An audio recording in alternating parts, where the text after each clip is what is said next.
Shalom Bapak Ibu yang kasih dalam nama Tuhan Yesus. Saya percaya hidup kita dalam kuasa Tuhan, dalam perlindungan Tuhan yang sempurna. Hari ini kita akan belajar satu lagi kebenaran firman Tuhan. Saya mau ajak Bapak Ibu, mari kita buka di Lukas 24 ayat 13 dan 16. Lukas 24 ayat 13 dan 16. Dengan judul perikop, Yesus menampakkan diri di jalan ke Emmaus. Ayat 13, pada hari itu juga dua orang dari murid-murid Yesus pergi ke sebuah kampung bernama Emmaus, yang terletak kira-kira 7 mil jaraknya dari Yerusalem. Dan ketika mereka bercakap-cakap tentang segala sesuatu yang telah terjadi, mereka lagi ngobrol tentang apa yang terjadi dalam hidup guru mereka itu Yesus, bagaimana Yesus disalib, bagaimana Yesus akhirnya mati.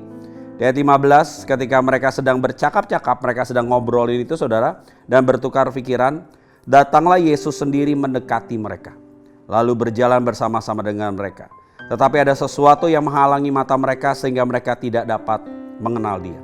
Saudara, kisah ini di Lukas 24 kita juga belajar di ayat sebelumnya ini menceritakan tentang Paskah. Bagaimana saat pagi-pagi benar Yesus datang ke kubur Yesus. Maria datang ke kubur Yesus dan mendapati kubur itu kosong. Maria sampai kebingungan, Maria panik. Dan Maria bertanya kepada malaikat yang menampakkan diri kepada Maria dan berkata, kemana tubuh guruku? Dan akhirnya malaikat itu menceritakan dan kita tahu kisahnya. Akhirnya Maria teringat akan apa yang pernah Yesus sampaikan, bahwa Yesus itu naik ke surga. Tapi saudara, ketika peristiwa itu terjadi, di saat yang sama, saat bersamaan Maria kembali dan ketemu dengan murid-muridnya, di saat yang bersamaan ada dua murid. Dan Alkitab menyebutkan satu muridnya namanya Kleopas dan yang satu tidak disebutkan, memilih untuk pergi, meninggalkan Yerusalem, dan mereka berdua itu ke Emmaus. Saudara, kalau kita bertanya, ngapain mereka ke Emmaus? Ada apa mereka ke Emmaus? Saya ketika saya baca, saya lihat mereka itu sedang ngalamin kebingungan, kehilangan pegangan hidup. Guru yang selama ini mereka percayai, guru yang selama ini mereka andalkan, yang mereka berharap memberikan mereka berkat, kemakmuran, memberikan mereka jalan kelepasan buat Yerusalem tidak dijajah oleh Romawi lagi. Akhirnya semua pengharapan mereka sirna. Jadi mereka berpikir, untuk apa lagi ada sama mereka? Untuk apa lagi komitmen? Untuk apa lagi? Yaudahlah, kita pergi dari Yerusalem. Kita pergi dari murid-murid Yesus yang lain. Dan mereka pergi memilih ke sebuah kampung bernama Emmaus. Saudara, ketika mereka pergi, ketika mereka meninggalkan komunitas mereka, ketika mereka meninggalkan teman-teman mereka, dan mereka merasa kecewa, merasa putus asa, apakah Tuhan Yesus meninggalkan mereka? Saya mau berkata tidak, saudara. Dalam segala situasi, percayalah, Dia Tuhan yang tidak pernah meninggalkan. Dia Tuhan yang selalu ada bersama dengan kita. Kleopas dan temannya memilih pergi ke Emmaus, memilih meninggalkan Yerusalem. Saudara, tapi ada kisah menarik yang tadi kita baca di ayat 13 sampai 16. Ketika mereka lagi ngobrol, Yesus menghampiri mereka. Dan ada statement yang luar biasa berkata, mereka nggak kenali bahwa itu Yesus. Mereka nggak kenal, mata mereka seperti tertutup dan mereka nggak sadar bahwa yang bersama dengan mereka, yang jalan bertiga, ternyata satu pribadi itu Yesus. Apa yang menyebabkan mereka nggak bisa kenal dengan Yesus ketika mereka lagi jalan? Apa yang menyebabkan mereka nggak kenal bahwa yang bersama mereka itu guru mereka? Saya belajar yang pertama, saudara, di ayat 13. Di ayat 13 itu berkata begini. Di yang B, yang terletak kira-kira 7 mil jauhnya dari Yerusalem. Hal yang pertama, kenapa mereka nggak bisa tahu bahwa yang jalan sama mereka itu Yesus? Yang pertama, karena mereka tinggalkan Yerusalem. Alkitab tadi bilang 7 mil, kalau kilometer sekitar 11 kilo. Saudara, kalau kita perhatikan di ayat-ayat sebelumnya, Yesus sempat berpesan, jangan tinggalkan Yerusalem. Kenapa mereka memilih untuk meninggalkan Yerusalem? Ya tadi di awal saya sampaikan, mungkin mereka kecewa, mereka desperate. Tapi hal pertama, kenapa yang menjadi penyebab mereka nggak bisa lihat Yesus? Karena mereka meninggalkan Yerusalem. Yerusalem itu artinya shalom, damai sejahtera, hadirat Tuhan. Yang membuat mata mereka nggak bisa lihat Yesus karena mereka meninggalkan damai sejahtera itu. Karena mereka meninggalkan hadirat Tuhan. banyak hal, kadangkala mereka lihat hal yang besar. Selama 3,5 tahun, saudara, murid Yesus itu berjalan sama Yesus. Mereka lihat keajaiban, mereka lihat orang lumpuh berjalan, mereka lihat orang mati hidup. Tapi ada satu momen ketika harapan mereka itu seperti nggak ada, mereka tinggalkan. Yang membuat mata mereka nggak bisa lihat bahwa itu Yesus, mereka tinggalkan hadirat Tuhan. Kekecewaan, kepahitan, kemarahan, yang membuat mereka akhirnya jauh dari Tuhan. Yang membuat akhirnya mereka pergi dan undur dari Tuhan. Hal yang kedua, apa yang membuat mereka nggak bisa melihat Yesus?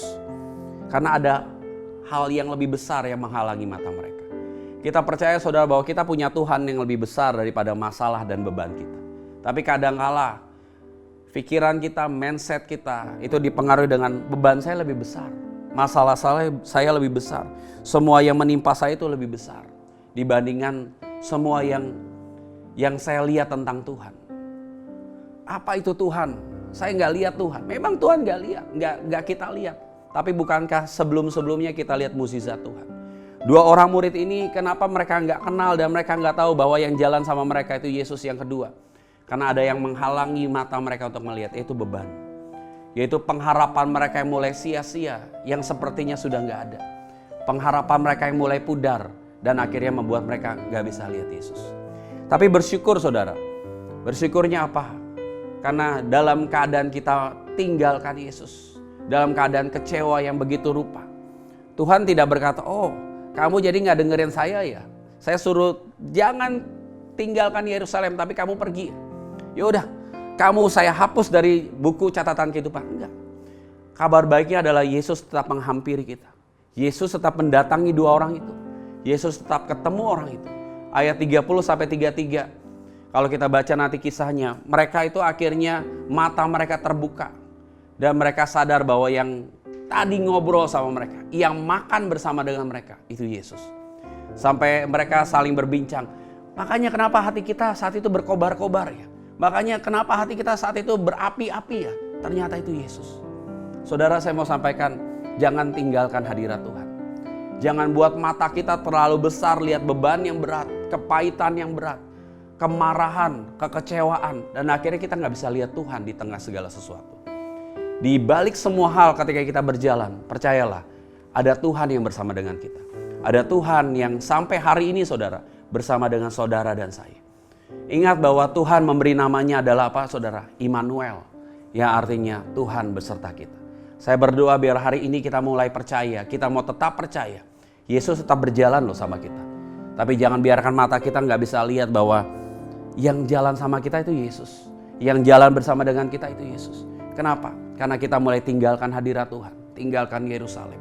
Yang kedua, karena beban, kepahitan yang membuat mata kita tertutup. Dan kita nggak bisa lihat bahwa kita punya Tuhan yang besar. Kita punya Tuhan yang luar biasa. Kita punya Tuhan yang dahsyat.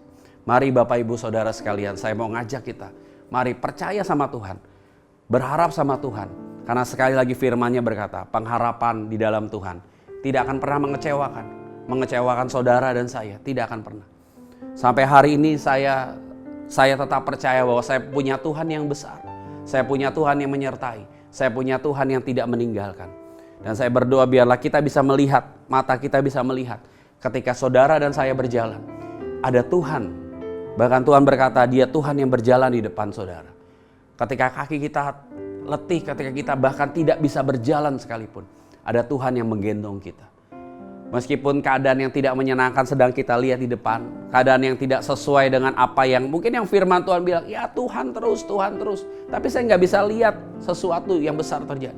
Percayalah, iman adalah sesuatu yang kita nggak lihat, tapi kita percaya. Dan akhirnya di ayat-ayat yang terakhir kalau kita lihat, Kleopas dan temannya ketika mereka mulai tinggalkan Yerusalem dan ke Emmaus, mereka akhirnya mengambil keputusan apa saudara? Mereka balik ke Yerusalem. Mereka mengambil keputusan yang tepat, mereka balik ke hadirat Tuhan.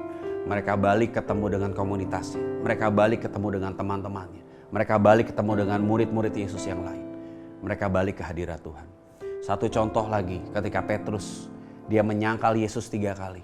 Apakah Yesus bilang, oh iya kamu menyangkal ya, udah ikut aku 3,5 tahun loh, tapi kamu menyangkal, ya udah namamu kecoret dari kitab kehidupan. Enggak. Ketika mereka ketemu di tepi pantai itu, di tepi danau Tiberias itu, Yesus nggak bilang sama murid-murid yang lain, Petrus disingkirkan, kalian ikut saya. Enggak. Yesus tetap mengasihi. Seberapapun juga kita mau jauh dari Tuhan, percayalah, Alkitab berkata, bukan kamu yang memilih aku, tetapi aku yang memilih kamu. Dia tetap Tuhan yang menghampiri saudara, dia tetap Tuhan yang menyertai saudara. Terima kasih, Tuhan Yesus memberkati.